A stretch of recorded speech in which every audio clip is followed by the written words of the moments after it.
ദൈവത്തിരുനാമത്തിന് മഹത്വമുണ്ടാവട്ടെ.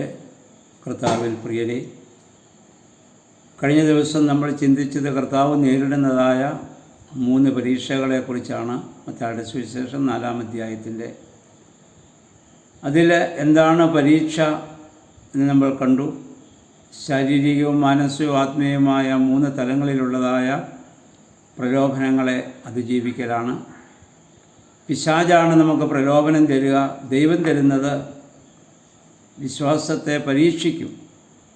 അതിന് പ്രൊബേഷൻ എന്ന വാക്കാണ് ഇംഗ്ലീഷിൽ ഉപയോഗിക്കുക. നമുക്കറിയാം, പ്രൊബേഷണൽ പീരീഡ് എന്ന് നമ്മൾ കേട്ടിട്ടുണ്ട്. ഒരാളെ ഏതെങ്കിലും ഒരു ജോലിക്ക് നിയമിക്കുമ്പോൾ 89 ദിവസത്തോളം പ്രൊബേഷണൽ പീരീഡാണ്. ആളെ ആ ജോലിക്ക് കൊള്ളാമോ ഇല്ലയോ എന്ന കഴിവിനെ പരിശോധിച്ചറിയുകയാണ്. അതുമാത്രമാണ് ദൈവം നമുക്ക് നൽകുക. എന്നാൽ പിശാച് നമ്മെ പരീക്ഷിക്കുന്നത് അത് പ്രലോഭനങ്ങളാണ്. പാപം ചെയ്യാനുള്ളതായ വലിയ പ്രലോഭനം നമുക്ക് തരും. ഒന്നാമത്തെ പരീക്ഷ, വിശന്നവനായ കർത്താവിന് മുമ്പിൽ പിശാച് വന്ന് ഈ കല്ല് അപ്പമാക്കുവാൻ യേശുവിനോട് ആവശ്യപ്പെടുകയാണ്. മരുഭൂമിയാണ്, നമുക്കറിയാം. അവിടെ ഹോട്ടലുകളില്ല, ഭക്ഷണശാലകളില്ല, ഭക്ഷണം വാങ്ങാനുള്ള ക്രമീകരണമില്ല. കല്ലുകൾ മാത്രമാണ് മുന്നിലുള്ളത്. പിശാച് യേശുവിനോട് പറയുന്നത് എന്താണ്? നീ ദൈവപുത്രനെങ്കിൽ ഈ കല്ല് അപ്പമാകാൻ നീ പറയുക. ഇതൊരു വലിയ വെല്ലുവിളിയാണ്, ഒരു ചലഞ്ചിങ് ആണ്. If you are the son of God, make the stone as bread. പിശാച് ചോദിക്കുന്നത്, കഴിഞ്ഞ 40 ദിവസം നീ മലമുകളിൽ ഉപവസിക്കുകയായിരുന്നില്ലേ? നിൻ്റെ പിതാവുമായുള്ള സംസർഗത്തിൽ നീ ആയിരുന്നില്ലേ? ഇല്ലായ്മയിൽ നിന്ന് സകലത്തെയും ഉളവാക്കിയവനല്ലേ നിൻ്റെ പിതാവ്? അതുകൊണ്ട് ദൈവപുത്ര, നിനക്ക് വിശക്കേണ്ട കാര്യമുണ്ടോ? നീ ഒരു വാക്ക് പറഞ്ഞാൽ ഈ കല്ലുകളൊക്കെ അപ്പമായി തീരും. നീ ദൈവപുത്രനാണ്.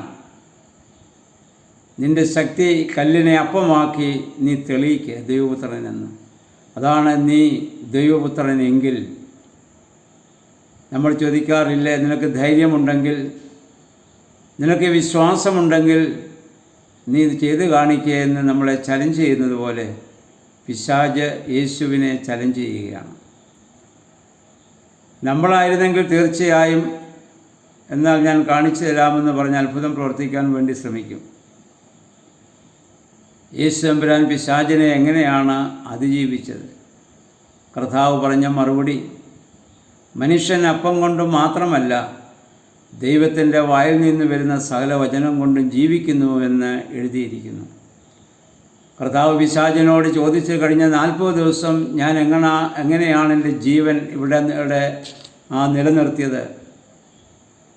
ഏതപ്പം ഭക്ഷിച്ചാണ് ഞാൻ ജീവിച്ചതെങ്കിൽ ഇനിയും എനിക്കങ്ങനെ ജീവിക്കാൻ സാധിക്കും? മനുഷ്യൻ അപ്പം കൊണ്ട് മാത്രമല്ല എന്ന് കർത്താവ് പറഞ്ഞത് ആവർത്തന പുസ്തകം 8-ാം അധ്യായത്തിൻ്റെ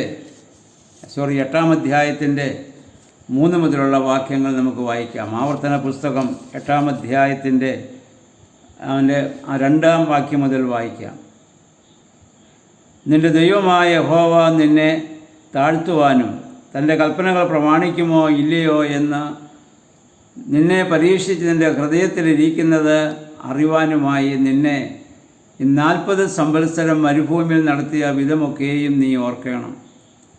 അവൻ നിന്നെ താഴ്ത്തുകയും നിന്നെ വിശപ്പിക്കുകയും മനുഷ്യൻ അപ്പം കൊണ്ട് മാത്രമല്ല യഹോവയുടെ വായിൽ നിന്ന് പുറപ്പെടുന്ന സകല വചനം കൊണ്ടും ജീവിക്കുന്നുവെന്ന് നിന്നെ ഗ്രഹിപ്പിക്കേണ്ടതിന് നീ നിൻ്റെ പിതാക്കന്മാരും അറിഞ്ഞിട്ടില്ലാത്ത മന്നാ കൊണ്ട് നിന്നെ പോഷിപ്പിക്കുകയും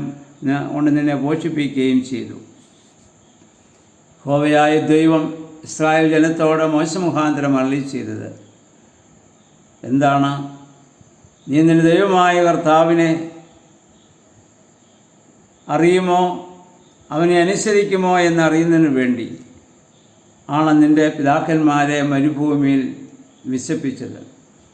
അവരെ വിശപ്പിച്ചത് ദൈവത്തിന് അവരോട് സ്നേഹമില്ലാഞ്ഞിട്ടല്ല, അവരെ കരുതാഞ്ഞിട്ടല്ല. എന്തിനാണ് അവരെ വിശപ്പിച്ചത്? മന്ന കൊണ്ട് തൃപ്തിപ്പെടുത്തുവാനാണ്. പ്രിയമുള്ളവരെ, നമ്മുടെ ജീവിതത്തിലും ഇതുപോലെയുള്ള വിശപ്പിൻ്റെ ഇല്ലായ്മയുടെ അനുഭവങ്ങളൊക്കെ ദൈവം നമുക്ക് തരുന്നത് പിന്നീട് സ്വർഗീയമായ മന്നാ കൊണ്ട്, അനുഗ്രഹങ്ങൾ കൊണ്ട് നമ്മെ തൃപ്തിപ്പെടുത്തുന്നതിന് വേണ്ടിയാണെന്നുള്ള ബോധ്യം നമുക്കുണ്ടാകണം. ആ വിശ്വാസം നമുക്കുണ്ടെങ്കിൽ മാത്രമേ ഇതുപോലെയുള്ള പ്രതിസന്ധി ഘട്ടങ്ങളിൽ നിരാശ കൂടാതെ, പിറുപിറുപ്പ് കൂടാതെ അതിനെ നമുക്ക് അതിജീവിക്കുവാൻ സാധിക്കുകയുള്ളൂ. എന്നിട്ട് യഹോവയായ ദൈവം പിന്നീട് അവരോട് പറയുന്നത് ഒന്നുകൂടി വായിക്കുക. ആകയാൽ നിന്റെ ദൈവമായ യഹോവയുടെ വഴികളിൽ നീ നടന്ന് അവയെ ഭയപ്പെട്ടവൻ്റെ കൽപ്പനകളെ പ്രമാണിക്കണം. അതിന് മുമ്പ് പറയുന്നു, അതിൻ്റെ 4-ാം വാക്യം മുതൽ, ഈ 40 സംവത്സരം നീ ധരിച്ച വസ്ത്രം ജീർണിച്ചു പോയില്ല, നിന്റെ കാൽ വീങ്ങിയതുമില്ല. ഒരു മനുഷ്യൻ തൻ്റെ മകനെ ശിക്ഷിച്ച് വളർത്തുന്ന പോലെ നിന്റെ ദൈവമായ യഹോവ നിന്നെ ശിക്ഷിച്ച് വളർത്തുന്നുവെന്ന് നീ മനസ്സിൽ ധ്യാനിച്ചു കൊള്ളണം. കർത്താവ് പറയുകയാണ്, ഒരു വശത്ത് നിങ്ങളുടെ അപ്പന്മാരെ ഞാൻ വിശപ്പിക്കുകയും ദാഹിപ്പിക്കുകയും ചെയ്തു, മറുവശത്ത് ദൈവം അവരെ എങ്ങനെയാണ് സംരക്ഷിച്ചത്. 40 സംവത്സരം അവർ ധരിച്ച വസ്ത്രം ജീർണിച്ചില്ല, കാലിന് നീര് വന്നില്ല. മിസ്രയീമിൽ നിന്ന് പുറപ്പെട്ടപ്പോൾ അവർ ധരിച്ച വസ്ത്രം കൊണ്ടാണ് 40 വർഷം അവർ ജീവിച്ചത്. കാരണം മരുഭൂമിയിൽ വസ്ത്രം മാറി ഉടുക്കാനുള്ള സംവിധാനമില്ല, അവിടെ ടെക്സ്റ്റൈൽസ് ഇല്ല, തയ്യൽ കടകളില്ല, അവിടെ തുണികളില്ല. അവിടെ വസ്ത്രം കീറിപ്പോയിരുന്നെങ്കിൽ അവർ നഗ്നരായി നടക്കേണ്ടി വന്നേനെ. പക്ഷെ 40 സംവത്സരം അവരുടെ വസ്ത്രം കീറാതെ ദൈവം നോക്കി. 40 സംവത്സരം നടന്നിട്ട് അവരുടെ കാലിന് നീര് വന്നില്ല. മറുവശത്ത് അവരെ വിശപ്പിക്കുകയും ദാഹിപ്പിക്കുകയും ചെയ്തു. അത് മന്ന കൊണ്ട് തൃപ്തിപ്പെടുത്തുവാനാണ്. പ്രിയമുള്ളവരെ, ദൈവത്തിൻ്റെ അത്ഭുതകരമായ വലിയ നടത്തിപ്പ് നമുക്കിവിടെ കാണുവാൻ സാധിക്കുന്നുണ്ട്. ഇതാണ് യേശു തമ്പുരാൻ പറഞ്ഞത്, മനുഷ്യൻ അപ്പം കൊണ്ട് മാത്രമല്ല ദൈവത്തിൻ്റെ വായിൽ നിന്ന് വരുന്ന സകല വചനം കൊണ്ടും ജീവിക്കുന്നുവെന്ന്. 23-ാം സങ്കീർത്തനത്തിൽ ദാവീദ് പറഞ്ഞു, നിൻ്റെ വടിയും കോലും എന്നെ ആശ്വസിപ്പിക്കും. നിൻ്റെ വടിയും കോലും എന്നെ ആശ്വസിപ്പിക്കും. ഇടയൻ്റെ കയ്യിൽ 2 കമ്പുകളാണുള്ളത്. ഒന്ന് കോലാണ്. ഭക്ഷണമില്ലാത്ത സ്ഥലത്തൂടെ ആളുകളെ മേയിച്ചു കൊണ്ടുപോകുമ്പോൾ വൃക്ഷക്കൊമ്പുകൾ ചായ്ച്ച് അവയ്ക്ക് ഒടിച്ചു കൊടുക്കുന്നതിന് ഈ കോല് ഉള്ള നീളമുള്ള വടി ഉപയോഗിക്കുന്നു. അതുപോലെ തന്നെ പോകുന്ന വഴിക്ക് കുഴിയിൽ വീണു പോകുന്ന ആടുകളെ അവിടെ നിന്ന് വലിച്ചു കയറ്റുന്നതിന് വേണ്ടി ഈ നീളമുള്ള കോല് ഉപയോഗിക്കുന്നു. അത് ആടുകൾക്കേറെ ആശ്വാസം പകരുന്നതാണ്. എന്നാൽ മറുകൈയിൽ എന്താണ് ഇരിക്കുന്നത്? അത് വടിയാണ്. എന്തിനാണ് വടി? അടിക്കാനുള്ളതാണ്, ശിക്ഷിക്കാനുള്ളതാണ്. ദാവീദ് പറയുന്നു, നിൻ്റെ ഈ വടിയും കോലും എന്നെ ആശ്വസിപ്പിക്കുന്നു. നമ്മുടെയൊക്കെ പ്രാർത്ഥനയും നമ്മുടെ ആഗ്രഹവും നമ്മുടെ പ്രാർത്ഥനകളുടെയൊക്കെ ഉള്ളടക്കം എന്താണ്? ശ്രദ്ധിക്കണം. കോല് മതിയെ, വടി വേണ്ടായേ എന്നാണ്. കോല് മതിയെ, വടി വേണ്ടായേ എന്നാണ് നമ്മുടെയൊക്കെ പ്രാർത്ഥനകളുടെ ഉള്ളടക്കം. എനിക്ക് ആശ്വാസം പകരുന്ന, കുഴിയിൽ പോകുമ്പോൾ എന്നെ വലിച്ചു കയറ്റുന്ന, ഭക്ഷണമില്ലാത്തിടത്ത് എനിക്ക് അത്ഭുതകരമായി ഭക്ഷണം തരുന്ന ആ കോൽ എനിക്ക് വേണം. പക്ഷേ വടി നമുക്ക് വേണ്ട എന്ന് പറയും. അങ്ങനെ ഒരു ഇടയനെ നമുക്ക് കിട്ടുകയില്ല. ഇടയനാണെങ്കിൽ ഇത് രണ്ടുമുണ്ട്.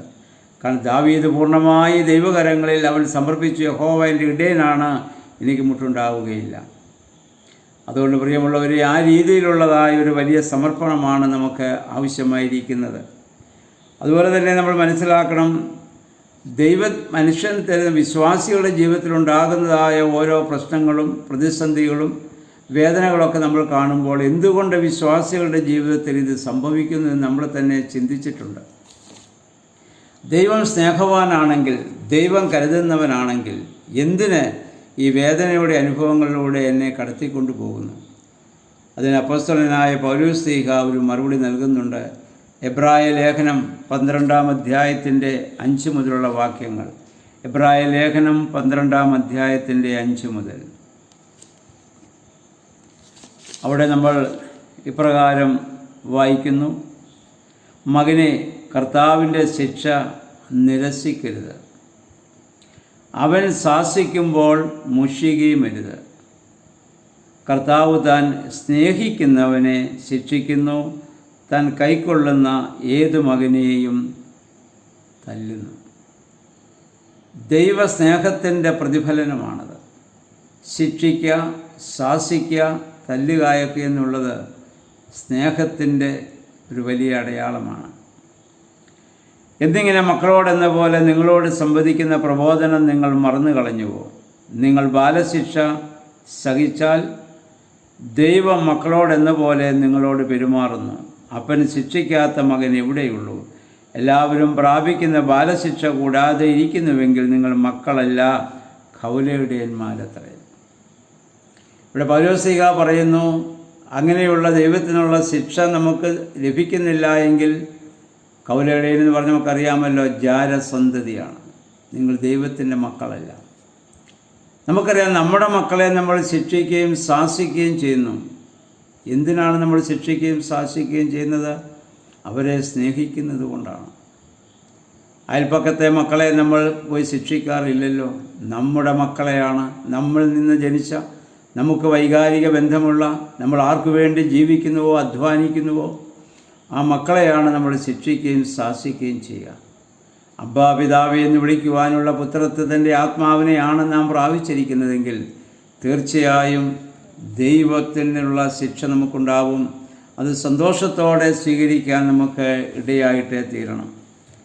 ഇതുപോലെ തന്നെ വെളിപാട് പുസ്തകം 3:19, എനിക്ക് താല്പര്യമുള്ളവരെയൊക്കെയും ഞാൻ ശാസിക്കുകയും ശിക്ഷിക്കുകയും ചെയ്യുന്നു, ആകയാൽ ജാഗ്രതയുള്ളവനായിരിക്കുക, മാനസാന്തരപ്പെടുക. ദൈവം ശിക്ഷിക്കുകയും ശാസിക്കുകയും ചെയ്യുന്നത് ആരെയാണ്? തനിക്ക് താല്പര്യമുള്ളവരെയാണ്. അങ്ങനെ ശിക്ഷയും ശാസനയും ആർക്കും ലഭിക്കുന്നില്ല എങ്കിൽ അതിൻ്റെ അർത്ഥം ദൈവം അവരോട് താല്പര്യം കാണിക്കുന്നില്ല എന്നാണ്. ഇതാണ് വേദപുസ്തകം കാട്ടിത്തരുന്നതായ സത്യം. പക്ഷെ നമ്മൾ പലപ്പോഴും തെറ്റിദ്ധരിക്കുന്നു. വിശ്വാസികളുടെ ജീവിതത്തിൽ വേദനയുടെ അനുഭവങ്ങൾ ഉണ്ടാകുമ്പോൾ അതിനെ ദൈവശിക്ഷയായി, ശാപമായി കണ്ട് നമ്മൾ വിലപിക്കുകയാണ്. അല്ലെങ്കിൽ മറ്റുള്ളവരുടെ ജീവിതത്തിൽ അതൊക്കെ കാണുമ്പോൾ നമ്മൾ അങ്ങനെയാണ് അവരെപ്പറ്റി നമ്മൾ ചിന്തിക്കുക. പക്ഷെ ദൈവവചനം നമ്മളോട് പറയുന്നു, ദൈവം നിന്നെ സ്നേഹിക്കുന്നത് കൊണ്ട്, ചേർത്ത് പിടിക്കുന്നത് കൊണ്ടാണ് വിശ്വാസികളുടെ ജീവിതത്തിൽ ഇതൊക്കെ സംഭവിക്കും. എനിക്ക് താല്പര്യമുള്ളവനെ ഞാൻ ശിക്ഷിക്കുകയും ശാസിക്കുകയും ചെയ്യുന്നു. പോട്ടെ പ്രിയമുള്ളവരെ, കർത്താവ് ഒന്നാമത്തെ പരീക്ഷയെ ഇപ്രകാരം അതിജീവിച്ചതുപോലെ നമുക്കും പൈശാചികമായ പ്രലോഭനങ്ങളെ അതിജീവിക്കാനായിട്ട് നമുക്ക് സാധിക്കേണ്ടതാണ്. അപ്പോൾ മനുഷ്യ ജീവിതത്തിലുണ്ടാകുന്ന ഓരോ പ്രതിസന്ധി ഘട്ടങ്ങളെയും ഈ രീതിയിൽ കാണുവാൻ നമുക്ക് സാധിക്കണം. നമുക്കൊക്കെ അത്ഭുതം നടക്കാൻ, കല്ല് പെട്ടെന്ന് അപ്പമാകാനാണ് നമ്മൾ ആഗ്രഹിക്കുക. കർത്താവിന് ചെയ്യാം. കർത്താവ് ഒരു വാക്ക് പറഞ്ഞാൽ കല്ലുകളൊക്കെ അപ്പമായി ആയിട്ട് അവിടെ തീരും. പക്ഷേ കർത്താവ് ആ ശാരീരികമായ പ്രലോഭനത്തെ അതിജീവിച്ചതുപോലെ നമുക്കും അതിജീവിപ്പാനിടയായി തീരട്ടെ. ഇനിയും മാനസികവും ആത്മീയവുമായ 3 തലങ്ങളിലുള്ള പ്രലോഭനങ്ങളുണ്ട്. അടുത്ത ദിവസങ്ങളിൽ അതിനെപ്പറ്റി നമുക്ക് ചിന്തിക്കാം. ഇന്ന് പകൽക്കാലം ഈ വേദഭാഗം വായിച്ച് ധ്യാനിച്ച് നമ്മുടെ ജീവിതത്തെ ദൈവസന്നിധിയിൽ നമുക്ക് സമർപ്പിക്കാം. ദൈവത്തിൻ്റെ പരിശുദ്ധാത്മാവ് എല്ലാ അനുഗ്രഹങ്ങളും നൽകട്ടെ എന്ന് പ്രാർത്ഥിക്കുന്നു. ആയത് പിതാവിൻ്റെയും പുത്രൻ്റെയും പരിശുദ്ധ റൂഹായുടെയും നാമത്തിൽ തന്നെ. ആമേൻ.